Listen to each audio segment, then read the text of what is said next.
Leather products ரொம்ப famous. அதே போல் ஊட்டி தம்பி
ஒரு 10 பேர் பேசுறாடா வாடா.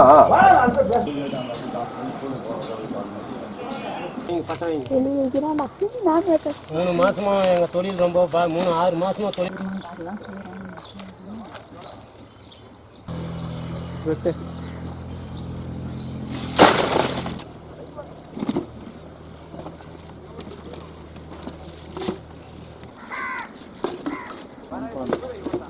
வந்து பாக்குறேன். பாட்டு போடணும். அப்படியே நான் சொல்றேன்.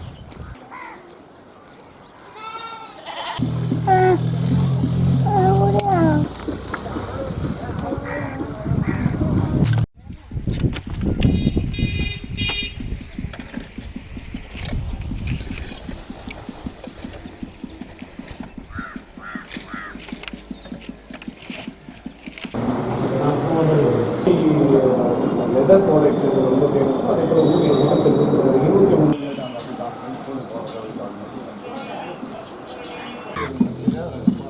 ஒரு 10 பேர் பேசுறாடா வாடா.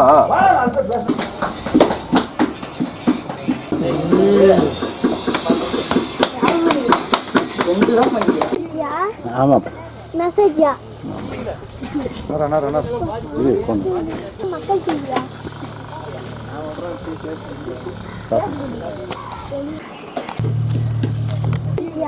ஆமா மெசேஜா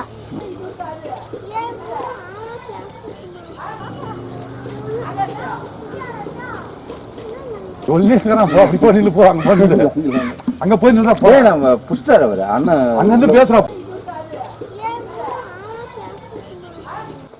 இந்த பக்கம் பட்டை போடணும், அந்த பக்கம் பட்டை போடணும், இல்ல இந்த பக்கம்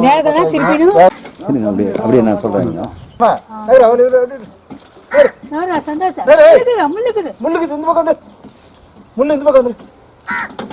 சரி பாருங்க. இந்த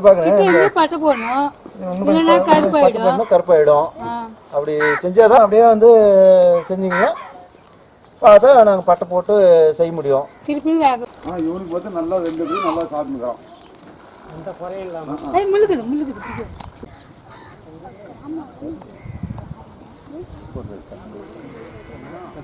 அதுதான் அந்த பெட்ரோல் தாண்டி இல்லைங்க, இதெல்லாம் தொழிலுக்கு இதெல்லாம் பிஸ்னஸ் பண்ணணும்னா ரொம்ப இதாகும். பார்த்து அனுப்பி விடுங்க. கூட 150 கொடுத்தா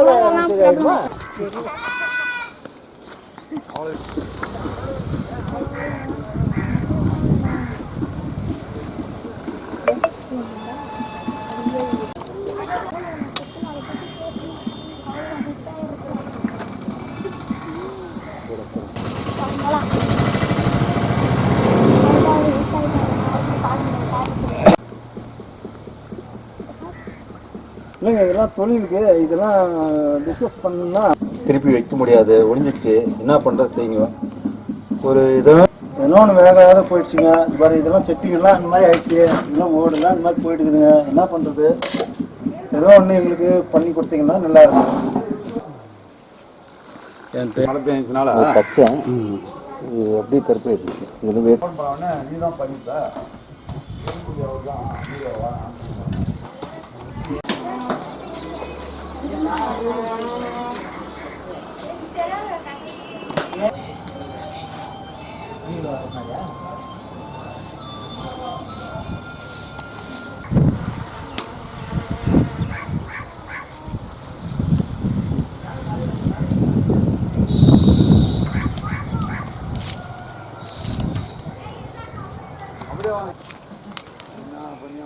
பாருங்க, அந்த மாதிரி மொத்தம் அவுட்டுங்க. அப்படி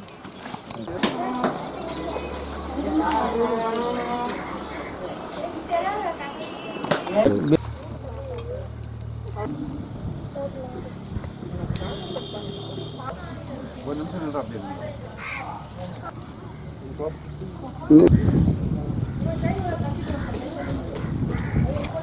ஷூட்டிங் எடுத்துக்கிறாங்களா?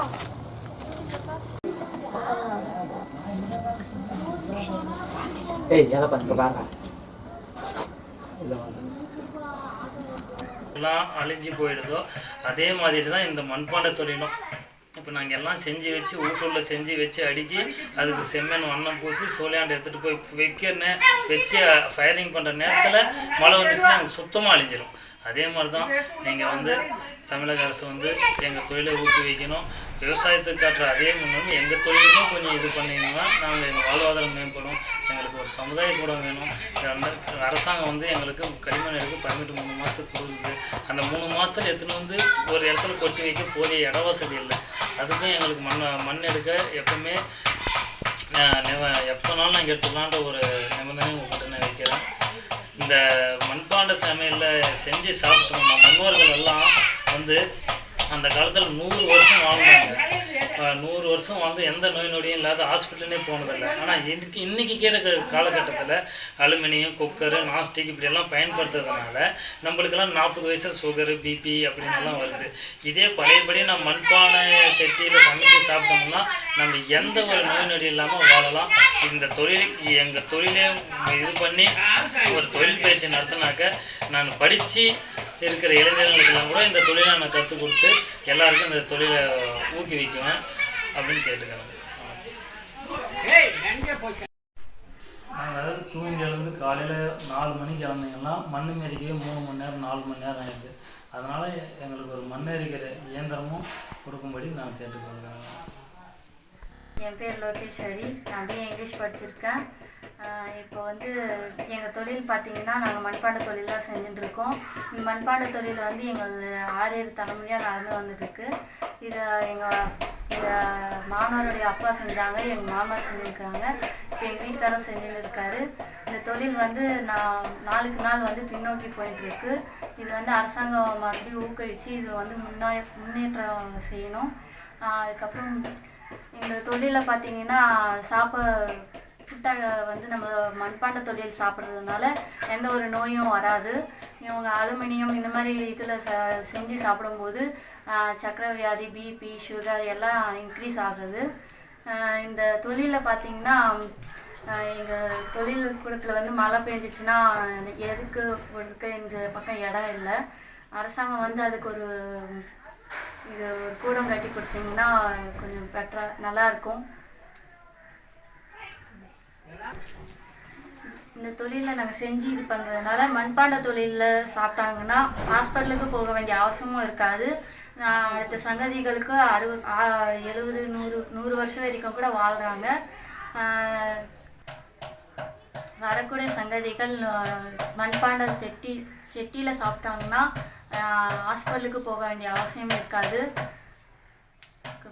இந்த நோய் நொடி இல்லாமல் வாழலாம். வணக்கம், என் பேர் லட்சுமணன், திருப்பத்தூர் மாவட்டம் பாரண்டப்பள்ளி கிராமம். நான் இந்த மண்பாண்ட தொழில் தான் செஞ்சுருக்கிறேன். பாரம்பரியமாக எங்கள் அப்பா, எங்கள் தாத்தா, இப்போ நானும் பின்னாடி எங்கள் பையனுக்கு இந்த தொழிலை தான் கற்றுக் கொடுக்கலான்னு இருக்கிறேன். இந்த தொழில் என்ன ஒன்றுனாக்க, இந்த கொரோனா காலகட்டத்திலேருந்து எங்களுக்கு எந்த ஒரு வருமானமும் இல்லை, எந்த ஒரு இதுவுமே இல்லை. என்ன விநாயகர் பண்ணோம், விநாயகரும் லாக்டவுனால் இது பண்ண முடியல, அப்படியே வீட்டில் தான் தேங்கி இருக்குது. அடுத்து கார்த்திகை விளக்கு சட்டி பண்ணோம், அதுவும் நினச்ச மாதிரி வியாபாரம் கை கொடுக்கல. அப்புறம் இந்த பொங்கலை நம்பி இருந்தோம். கார்த்திகை மாதம் மழை, மார்கழி மாதமாவது எதோ செய்யலான்னு செஞ்சோம். மார்கழிலையும் மழை சோளை போட முடியல. அப்படியே சோளைக்கு எடுத்துன்னு போய் போட்டாக்க மானம் வெயில் வரும்போது வெதர் மூடிட்டே இருக்குது, அதனால் சோளை வைக்க முடியல. இது எப்படி விவசாயம் எப்படி 90 நாள் அறுவடை விவசாயம் பண்ணி அறுவடை பண்ணுற நேரத்தில் மழை வந்தால் எல்லாம் அழிஞ்சு போயிடுதோ, அதே மாதிரி தான் இந்த மண்பாண்ட தொழிலும். இப்போ நாங்கள் எல்லாம் செஞ்சு வச்சு ஊட்டூரில் செஞ்சு வச்சு அடுக்கி அதுக்கு செம்மண் வண்ணம் பூசி சோலையாண்டு எடுத்துகிட்டு போய் வச்சு ஃபயரிங் பண்ணுற நேரத்தில் மழை வந்துச்சுன்னா அது சுத்தமாக அழிஞ்சிடும். அதே மாதிரி தான் நீங்கள் தமிழக அரசு எங்கள் தொழிலை ஊக்குவிக்கணும். விவசாயத்துக்கு காட்டுற அதே முன்னே எங்கள் தொழிலுக்கும் கொஞ்சம் இது பண்ணிங்கன்னா. என் பேர் கோபிநாத், நான் 11வது படிக்கிறேன். எங்கள் அப்பாலாம் இந்த தொழில் தான் செய்கிறாரு. ஆனால் இந்த தொழிலில் மழை வந்துன்னே இருக்கிறதுனால எங்களால் இன்னுமே யூஸ் இல்லை. எங்களுக்கு மொத்தமாக வேஸ்ட்டாக தான் போகுது. எதுனா மழை நிவாரணம் அந்த மாதிரி எதுனா கொடுத்தா தான் நாங்கள் இந்த தொழில் தான் செய்கிறோம். இந்த பண்டிகை நம்பி தான் நாங்கள் செய்கிறோமே. இந்த பானையெல்லாம் தட்டி வச்சுருக்கோம். ஆனால் இந்த மழை வர்றதுனால எங்களால் இன்னுமே பண்ண முடியல. இதை வேக வச்சா தான் எங்களுக்கு சாப்பாடு எல்லாமே. இதால் தான் நாங்கள்